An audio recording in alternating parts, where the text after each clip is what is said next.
آج میں طلبہ کو نا درس تفسیر پڑھاتا ہوں نا, تو وہ چور کے بارے میں آیتیں آئیں, والسارق والسارقۃ فاقطعوا ایدیہما, چوری کرنے والا مرد ہو یا عورت, اللہ فرماتے ہیں ان کا ہاتھ کاٹ ڈالو. جزاء بما کسبا, جو جرم انہوں نے کیا اس کی سزا ہے. نکالا من اللہ, اللہ کی طرف سے یہ پکڑ ہے. واللہ عزیز حکیم, اللہ زبردست غالب اور حکمت والا ہے. کیوں یہ کیوں فرمایا غالب اور حکمت والا ہے؟ یہ اس لیے کہ بھائی 5-6 ہزار روپے کی کسی بندے نے چوری کی, اللہ کہہ رہے ہیں ہاتھ کاٹ دو. انسانی عقل کہتی ہے نا کہ یار ہاتھ کروڑوں روپے کا اور چوری 5,000, 5,000 کے بدلے میں بندے کا ہاتھ ہی کاٹ دیا آپ نے, تو بظاہر تو یہ ظلم لگتا ہے نا, سمجھ میں نہیں آتا. تو اللہ نے ان اشکالات کے جواب دیے. فرمایا ان اللہ عزیز حکیم, کہ اللہ زبردست, واللہ عزیز حکیم ہے یا ان اللہ عزیز حکیم, کہ اللہ زبردست غالب ہے اور حکمت والا. غالب کا مطلب کہ تم جو ہاتھ کاٹ رہے ہو خود سے نہیں کاٹ, تمہیں کسی کا ہاتھ کاٹنے کی اجازت نہیں ہے کسی جرم پہ, اللہ کو اجازت ہے. تو یہ ہاتھ کاٹنے کی نسبت کس کی طرف ہوگی؟ اللہ نے کاٹا ہے, تم تو صرف اس کے نمائندے بن رہے ہو. تو اللہ کو تو اس کی بھی اجازت ہے کہ وہ ٹرک کے نیچے کسی کو کچل دے. بھائی اللہ تعالیٰ تو کسی کو آگ میں جلا کے بھی مار سکتا ہے, سمندر میں ڈوبا کے بھی ہلاک کر سکتا ہے. اگر تم ہاتھ نہیں کاٹو گے تو اللہ تو ویسے بھی کوئی ڈینگی اس کے اوپر چھوڑ دے, ویسے ہی تڑپ تڑپ کے مر جائے وہ. تو اللہ غالب ہے. انسان کے لیے چوری پر کسی کا ہاتھ کاٹنا جائز نہیں ہے, اتنا بڑا جرم نہیں ہے, لیکن اللہ کے لیے تو پورا بندہ مارنا, اللہ مارتے ہیں نا, بغیر کسی جرم کے بھی لوگوں کو موت دے دیتے ہیں. تو غالب تو اللہ ہے. تو جب اللہ کا لا ہے, اللہ کا قانون ہے, تو کوئی اگر تم سے غیر مسلم پوچھے کہ ہاتھ کیوں کاٹ رہے ہو, 4-5 ہزار کے بدلے میں کروڑوں کا ہاتھ کاٹ رہے ہو, تو آپ بولیں بھائی اللہ اس کو مار بھی سکتا تھا, ہم نہیں کاٹ رہے. کون کاٹ رہا ہے؟ اللہ کاٹ رہا ہے. ہم تو اس کے حکم, اس نے ہمیں نمائندہ بنایا کہ کرو, ورنہ تمہیں نہیں بخشوں گا پھر میں. صحیح ہے نا, حکومت تو اللہ کی نائب ہوتی ہے نا زمین پہ. اور آگے اللہ نے فرمایا حکیم. اس میں دوسرے اشکال کا جواب دیا کہ اللہ تو غالب ہے, تو جو چاہے کر سکتا ہے. تو ٹھیک ہے, یہ بات تو سمجھ میں آتی ہے بھائی, تو بادشاہ جو چاہے کر, لیکن ایسا لگتا ہے کہ اچھا کر نہیں رہا ہے. گویا معاذ اللہ اپنے اختیارات کا غلط فائدہ اٹھا رہا ہے. 5,000 کی چوری کی ہے, کروڑوں کا ہاتھ کاٹ دیا. ویسے قدرتی حادثے میں مار دیتا تو چلو, ہمیں تو کہہ رہے جا کے ہاتھ کاٹو, تو ٹھیک ہے لاجیکلی یہ بات درست ہے, تو سب کچھ کر سکتا ہے, تو تجھے ہاتھ کاٹنے کا بھی اختیار ہے. تو لیکن ایسے ہی جیسے کوئی بادشاہ ہو, طاقتور ہو, وہ اپنی طاقت کا فائدہ اٹھا کے کچھ بھی کرتا چلا جائے. تو اللہ نے آگے جواب دے دیا حکیم, حکمت والا ہے. اس میں فائدہ ہے, نقصان انسانیت کا فائدہ ہے. یہ حکم حکمت پر مبنی ہے. چور کا ہاتھ کاٹنے کا حکم دینا ظلم نہیں ہے, بلکہ ظلم کے خاتمے کا سبب ہے. اس میں تم ایک چیز کو دیکھ رہے ہو کہ 5,000 کی چوری کی اور ہاتھ کٹ گیا, یہ نہیں دیکھ رہے کہ اس 5,000 کی چوری سے نقصان 5,000 کا نہیں ہوا. معاشرے میں جو فساد پھیل رہا ہے نا, وہ فساد اس 5,000 کی نسبت کئی گنا زیادہ ہے. آج 5,000 چوری کی ہے, کل 5 کروڑ چوری کرے گا, اور پھر مزید آگے بڑھ کے ڈکیتیاں کرے گا. پھر جب چسکا لگ جائے گا نا اس کو, تو پھر بندے مار مار کے پیسے نکالے گا, پھر بندوں کو قتل بھی کرے گا. ایک ہاتھ کو بچانے کے لیے درجنوں لوگوں کا قتل کروا دو گے تم. تو چور جتنے بھی مجرم ہیں نا دنیا میں, وہ پیدائشی مجرم نہیں ہوتے, وہ آہستہ آہستہ. دیکھو آج جو شراب پی رہے, تو ڈائریکٹ شراب پہ تھوڑی آیا, وہ پہلے سگریٹ پہ آیا, گٹکوں پہ آیا, پان پہ آیا, جب عادی ہو گیا چلو بھائی یہاں بھی چلو. جو آج قتل و غارت میں لگے ہوئے ہیں, یہ بچپن میں پہلے گھنٹیاں بجا بجا کے بھاگا کرتے تھے. ان کی شرارتیں بس اتنی ہوتی تھیں, ابا سے پٹے نہیں, کسی نے تنبیہ نہیں کی, پھر مسجد سے چپلیں چرانا شروع کر دی, پھر کسی نے مارا نہیں کہ چپل ہی تو ہے, پھر نتیجہ ہوتے ہوتے ہوتے ہوتے لاکر سے پیسے چرانا, پھر ابا کے پرس سے. پھر انسان کو جب فری میں پیسہ ملتا ہے نا, تو ہوس بہت تیزی سے بڑھتی ہے. پھر اس کے خرچے اتنے ہو جاتے ہیں کہ حلال میں وہ خرچے پورے نہیں ہوتے. انہوں نے جو جوانی کا ٹائم حلال کمانے کی صلاحیت میں لگانا تھا, وہ ساری صلاحیت چوریوں چکاریوں میں لگ چکی ہوتی ہے.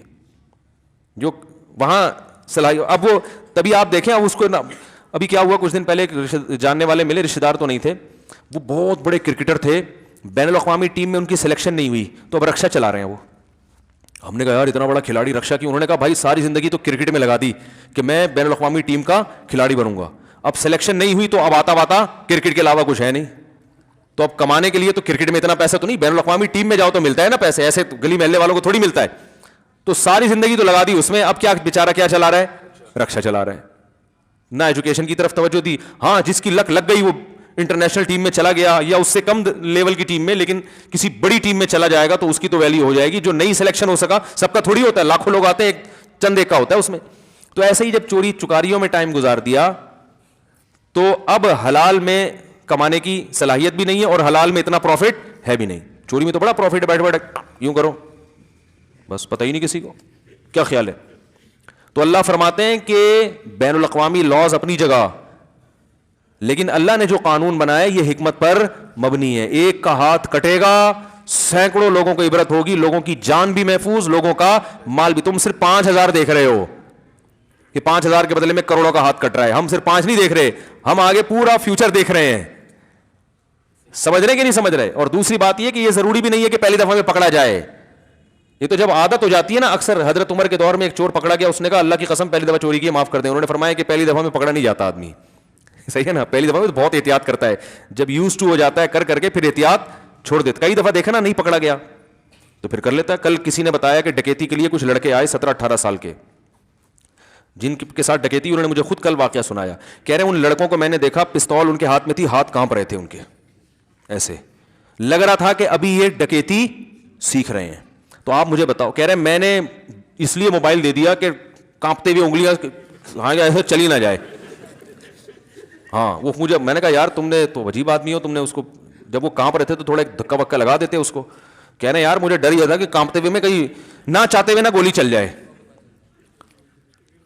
تو اب دیکھو انہوں نے مجھے خود کل کا واقعہ ہے، کہہ رہے ہیں کہ ایسے ہاتھ نا اس کے ڈاکو کے 17-18 سال کا بچہ تھا.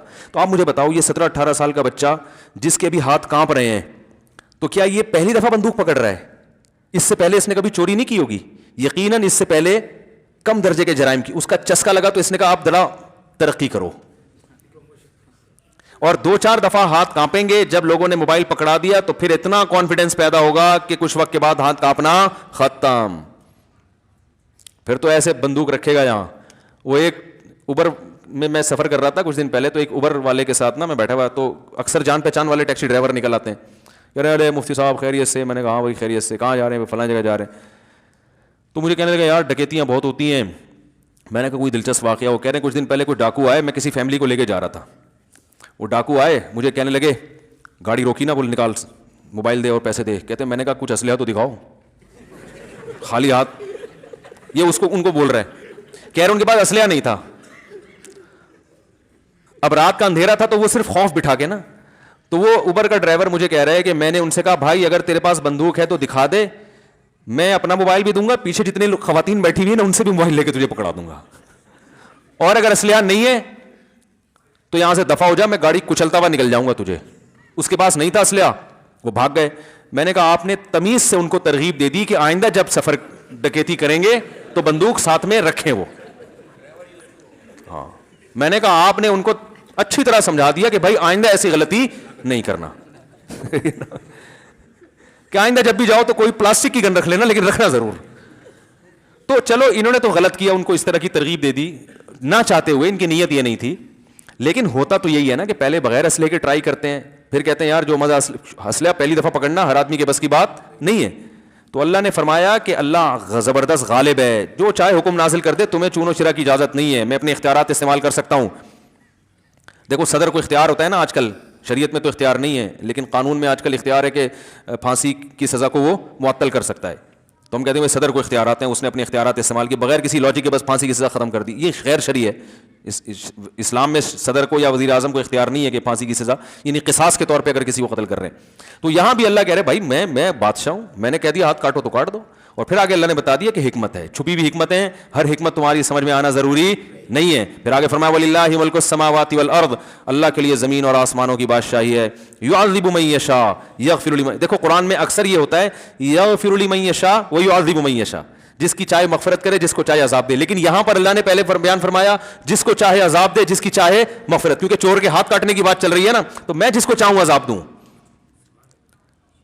ایک بڑے لبرل قسم کے آدمی تھے، اسلام کے خلاف بہت اعتراضات کرتے تھے. یہ چوری کی، جو چور کا ہاتھ کاٹنے کی سزا ہے نا، اس پہ بھی بہت کہتے یار یہ کیا ہے، 5,000 10,000 روپے چوری کی اور ہاتھ کاٹ دو، یہ کیا ہے.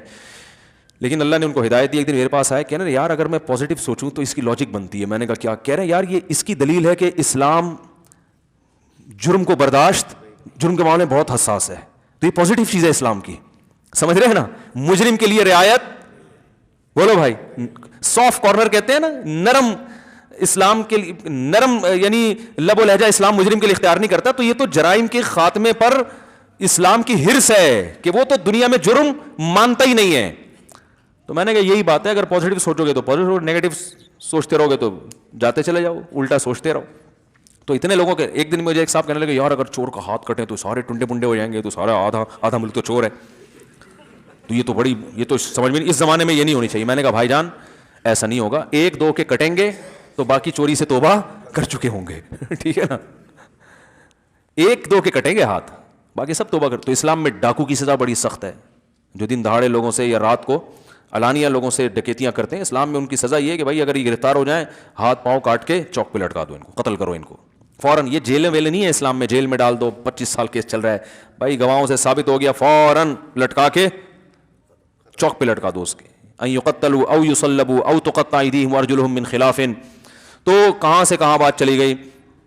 تو یہ جو حدود ہے نا, حدود جو اسلام نے بیان کی سزائیں, اس میں گورنمنٹ کو اختیار نہیں ہوتا کہ وہ چاہے تو نافذ کرے چاہے تو نافذ نہیں کرے. یہاں حکومت پابند ہوتی ہے کہ یہ اللہ کا قانون ہے, آپ کی سمجھ میں آئے نہ آئے آپ نے نافذ کرنا ہے. تو اسمبلیوں میں جو لوگ بیٹھے ہوئے ہیں وہ اگر حدود آرڈیننس کے خلاف کوئی بات کریں گے تو یہ اللہ سے بغاوت شمار ہوگی. وہ اس کے پابند ہیں کہ وہ اس قانون کو پاس کرانے کی کوشش کریں گے. بھائی یہ تو طے شدہ, یہ تو قرآن نے بیان کر دیا, چور کا ہاتھ تو کٹے گا ہی کٹے گا. یہ تو اللہ نے ہمیں آسانی دے دی کہ بہت سے موٹے موٹے قوانین میں ہمارے لیے سوچنے کا آپشن ختم, کیونکہ جو سوچتا ہے وہ کنفیوز ہوتا ہے. کنفیوز ہوگا تو وہ کوئی تبھی ہمارے ملک میں دیکھو نا قانون بنتے ہی نہیں ہے, بنتے ہیں تو 10 قسم کی آرا سام. اگر اسلامی قانون ہو, بھائی چور کا ہاتھ کٹے گا, جو دن دہاڑے یا رات کو دہشت گردی کرے گا اس کو فوراً پکڑ کے چوک پہ لٹکا دیا جائے گا. اب اسمبلی میں اس پر بحث ہو, بھائی شراب پینے والے کو 80 کوڑے لگیں گے, ٹھیک ہے نا, کو ایجوکیشن کو ختم کیا جائے گا. اب بھائی کیوں, اس لیے کہ قرآن نے بیان کر دیا. اب اور آگے کی چیزیں سوچو جن کو قرآن اور حدیث نے صراحتاً بیان نہیں کیا, اس پہ ہم بیٹھ کے غور کریں گے. یہ جو چیزیں بیان کر دی ہیں وہ تو طے شدہ ہے بھائی, اس میں تو دو رائے ہو نہیں سکتی. اسلام کے نام پہ بنا ہے نا, اس میں اسمبلی بحث کرنا ہی غلط ہے. جو اسمبلی میں پہنچے ہوئے لوگ ہیں ان پر لازم ہے کہ بھائی یہ تو ہے, یہ تو طے شدہ ہے, اس میں دو رائے تھوڑی ہو سکتی ہیں. لیکن کیوں گڑبڑ کرتے ہیں؟ ان کو ڈر ہوتا ہے کہ ہماری عیاشیاں, بولو بھائی, اب کوئی شراب پی کے پہنچا ہوا ہو, یہ قانون پاس کرے گا کہ شرابی کو 80 کوڑے؟ تو وہیں سے ابتدا ہوگی, بھائی چلیں پھر سائڈ پہ آپ آ جائیں, آج بل پاس ہوا, آ جا بھائی گڈی نو, پنجاب میں ہوتا نا گڈی نو سائڈ تلا جی, تو سب سے پہلے آ جاؤ بھائی سائڈ تے ہو جاؤ. ٹھیک ہے نا,